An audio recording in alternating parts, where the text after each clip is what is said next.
Assalamualaikum warahmatullahi wabarakatuh. Halo anak-anak, apa kabar kalian semua? Salam sehat selalu ya.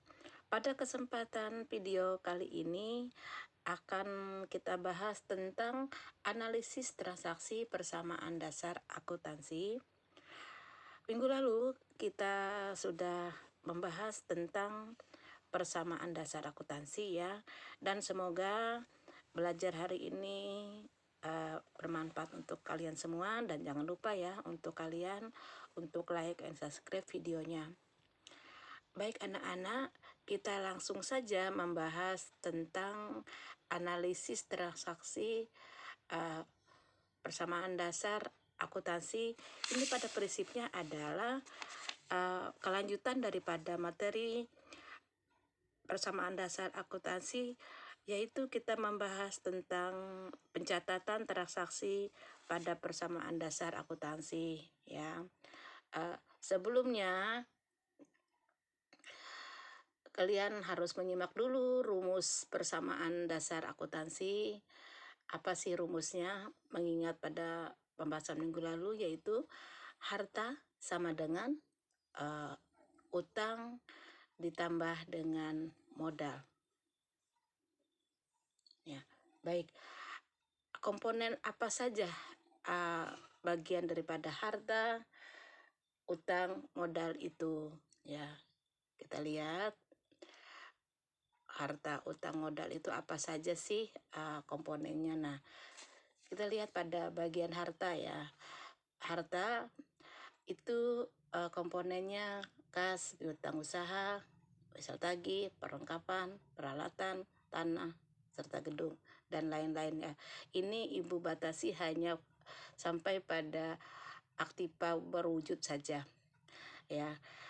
Untuk harta ini khusus untuk perusahaan jasa ya. Kemudian utang, di sini utang ini sudah termasuk daripada komponen utang jangka pendek maupun utang jangka panjang. Nah, yang bagian daripada komponen utang jangka pendek itu misalnya utang usaha, wesel bayar, beban yang masih harus dibayar, pendapatan diterima di muka. Sedangkan itu tergolong utang jangka pendek, sedangkan yang tergolong utang jangka panjang adalah utang bank, utang hipotek, serta utang obligasi. Karena minggu lalu kita sudah bahas yang dimaksud dengan utang jangka pendek itu adalah utang yang dikurang dari 1 tahun ya. Kemudian utang jangka panjang adalah utang yang lebih daripada 1 tahun. Kemudian di sini ada juga modal.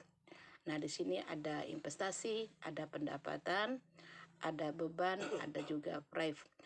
Nah, khusus untuk modal, pada komponen pendapatan itu nanti di dalam persamaan dasar akuntansi akan menambah daripada modal untuk pendapatan, dan untuk beban itu dalam persamaan dasar akuntansi akan mengurangi modal. Bersamaan juga dengan private juga dapat mengurangi modal. Apa beda beban dengan private? Kalau beban itu bagian daripada akun nominal ya, sedangkan private itu adalah bagian daripada akun real. Hanya mereka sama-sama posisinya mengurangi modal. Hanya nanti private masuk dalam bagian neraca, beban masuk dalam laporan laba rugi. Baik, lebih lanjut akan kita bahas lagi materi ini. Sebelum kita melangkah ke pembahasan analisis transaksi, Ibu hanya mengingatkan kepada kalian semua tentang analisis transaksi ini itu otomatis pasti akan mempengaruhi minimal 2 jenis akun ya. Ya, baik, kita lanjut.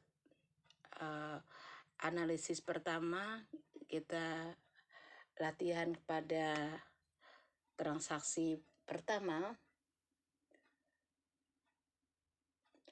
Pada tanggal 2 Januari Ali membuka usaha ya, memulai usaha internet.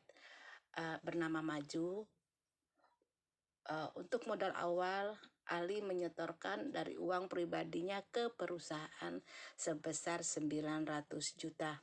Nah, ya ini adalah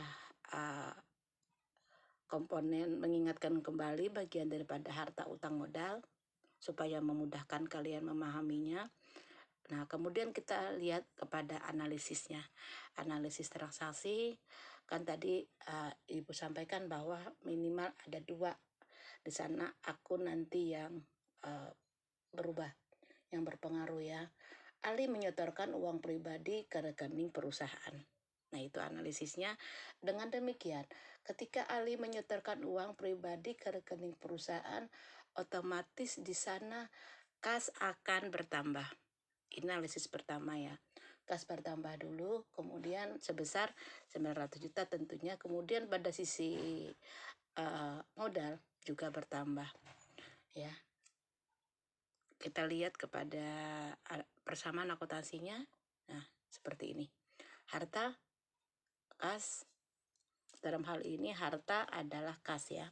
Harta itu kan banyak tadi. Nah, ini di sini kas 900 juta, kemudian modal Ali bertambah 900 juta. Nah, ini adalah transaksi pertama. Kemudian kita lanjutkan kepada transaksi berikutnya.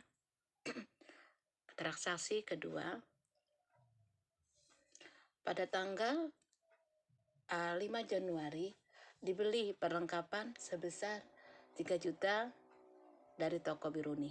Nah, ya, ini hanya bagian komponen pengingat saja. Kemudian kita analisis. Pada analisisnya, tanggal 5 Januari dibeli perlengkapan. Dengan demikian, perlengkapan menjadi bertambah. Kemudian, karena dibeli secara kredit, harta itu ada semua harta ya yang bergerak di sini posisi harta semua, hanya pada kas itu yang berkurang karena dibayar tunai. Kas berkurang 3 juta, kemudian perlengkapan bertambah 3 juta. Kita lihat bagaimana persamaan akuntansinya. Di posisi harta, kalian perhatikan itu di saldo lama kan 900 juta itu saldo lama ya, perlengkapan masih belum ada. Kemudian di transaksi tanggal 5, kita lihat di sana kas berkurang yang Ibu tulis merah, tanda kurung itu berarti berkurang. Nah, kas berkurang.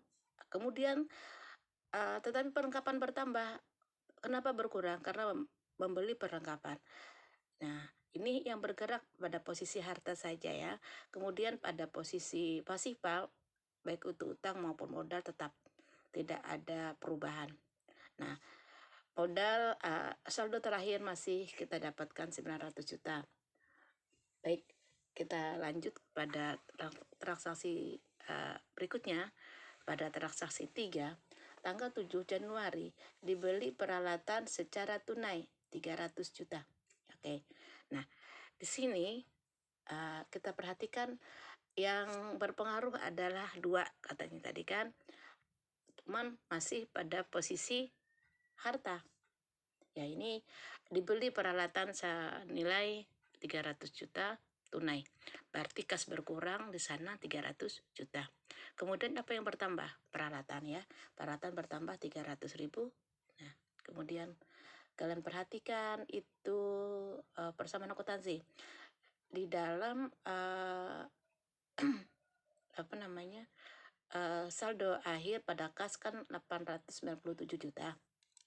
Kemudian ada perlengkapan di situ 3 juta, kemudian ada modal di sana 900 juta. Jadi total asetnya memang 900 juta, tapi untuk harta ya sudah berpencar. Kas 897, saldo lama ini. Kemudian perlengkapan 3 juta. Kemudian tanggal 7 Januari ada transaksi pembelian peralatan 300 juta tunai, berarti kas berkurang. Nah, kita kurung ya, tanda merah, berarti kas menjadi 597 karena berkurang 300 juta. 597 juta. Kemudian di sana ada penambahan peralatan.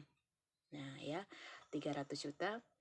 Kemudian untuk utang modal tetap. Jadi saldo terakhirnya totalnya untuk harta 900 juta terpencar ke kas 597, kemudian perlengkapan 3 juta, kemudian peralatan 300 juta. Nah, baik, kita lanjut lagi. Transaksi berikutnya adalah transaksi keempat. Nah,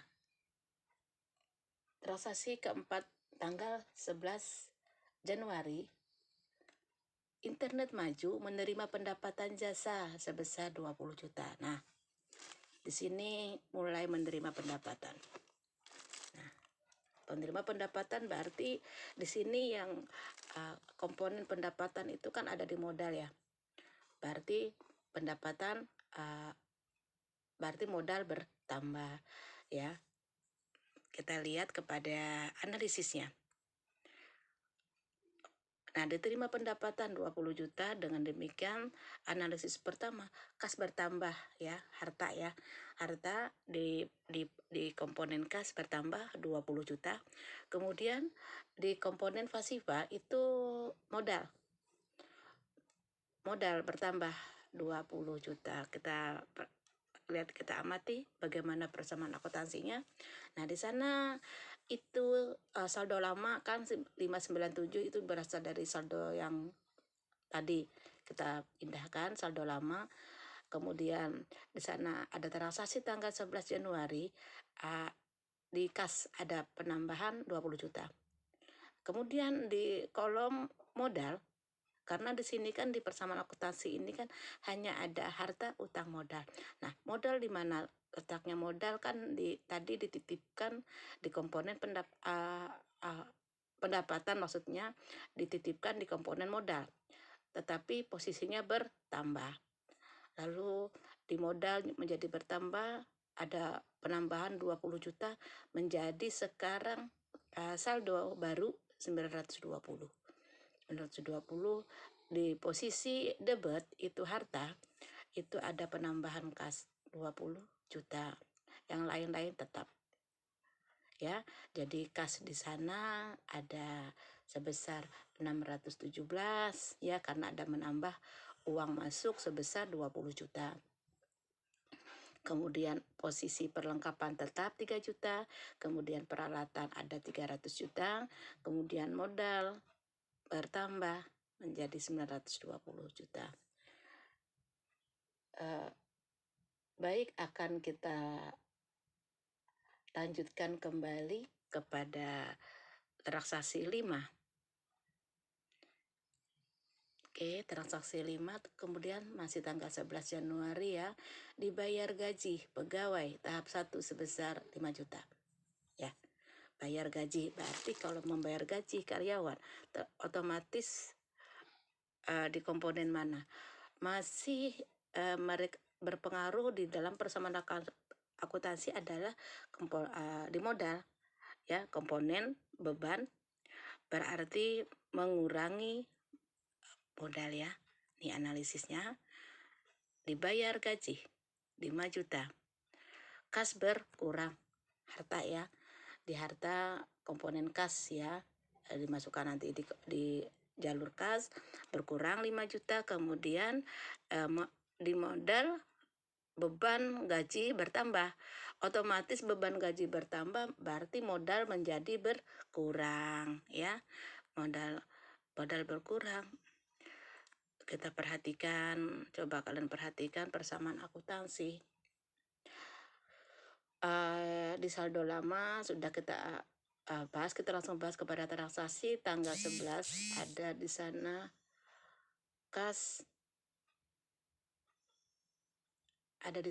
kas, berkurang 5 juta, kemudian modal juga berkurang 5 juta. Jadi berkurang semua saldonya menjadi tadinya 920 menjadi 915 karena berkurang 5 juta. Kita lanjut lagi kepada transaksi berikutnya. Transaksi tanggal 6 tanggal 12 dibeli perlengkapan secara kredit. Nah, ini dibeli perlengkapan, kita membeli perlengkapan ya. Diberi perlengkapan secara non tunai. Berarti di sini analisisnya kita menambah perlengkapan namun kita tidak mengeluarkan uang karena kita membeli perlengkapan itu secara kredit. Dengan demikian utang menjadi bertambah. Utang bertambah, kemudian perlengkapan juga bertambah. Bagaimana analisisnya? Kita masukkan lagi di kolom perlengkapan menjadi bertambah 4 juta. Jadi perlengkapannya jadi 7 juta. Kas tetap, tidak ada pengurangan karena tidak diganggu. Kemudian peralatan juga tetap.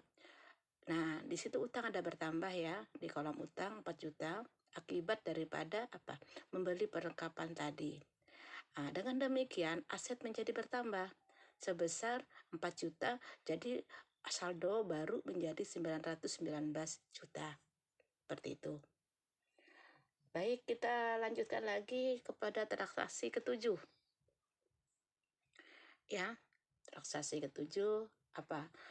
Transaksinya pada tanggal 14 Januari 2020, Ali menarik uang di perusahaan sebesar 1 juta untuk keperluan pribadi. Ya, ini Ali menarik uang 1 juta untuk keperluan pribadi. Dengan demikian, yang berpengaruh di sini adalah posisi harta dan modal. Harta di mana? Analisisnya coba kita lihat dulu analisisnya. Ali menarik uang 1 juta. Jadi hartanya modalnya dulu, modalnya berkurang 1 juta ya. Nanti namanya itu free tapi mengurangi modal. Kemudian kas juga berkurang.